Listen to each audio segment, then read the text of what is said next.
on va commencer par les catécholamines. Ils se composent de trois éléments. Premièrement, la noradrénaline, l'adrénaline et la dopamine forment la famille chimique des catécholamines.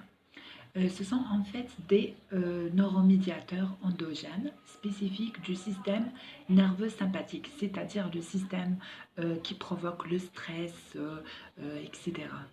Donc voici une structure des catécholamines. Donc elle se compose de noyaux catécholes et éthylamines. Ensuite, on va voir ensemble la biosynthèse des catécholamines. Donc elle s'effectue à partir de la tyrosine qui est hydrolysée en L-dopa par la tyrosine hydroxylase, puis transformée en dopamine sous l'action de la dopa-dicarboxylase, et la dopamine est ensuite transformée en noradrénaline sous l'action catalytique de la dopamine bêta-hydroxylase. Et au niveau de la glande médullo-surrénale, la noradrénaline est méthylée en adrénaline. C'est pour ça qu'on dit la noradrénaline est la forme méthylée de l'adrénaline.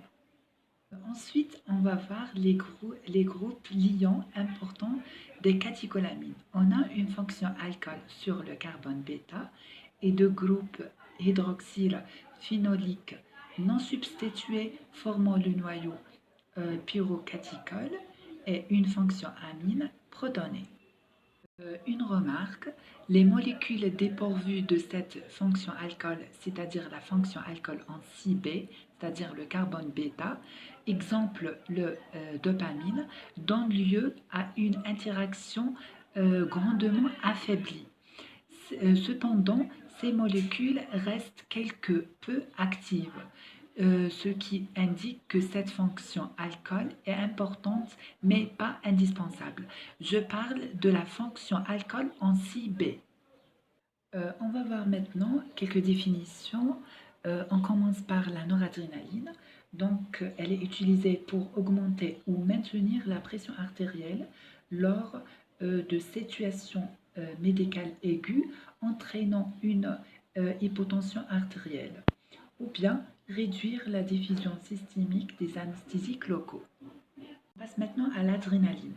Donc, c'est une hormone utilisée dans le traitement d'urgence des réactions allergiques et dans le traitement des hypotensions artérielles et dans la chirurgie oculaire pour maintenir la dilatation de la pupille.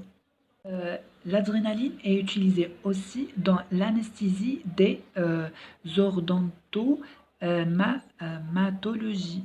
Bonjour à tous et à toutes et soyez le bienvenu. Aujourd'hui, on va faire ensemble un petit résumé sur les catécholamines, les éphedrines et les amphétamines. On passe à la dopamine.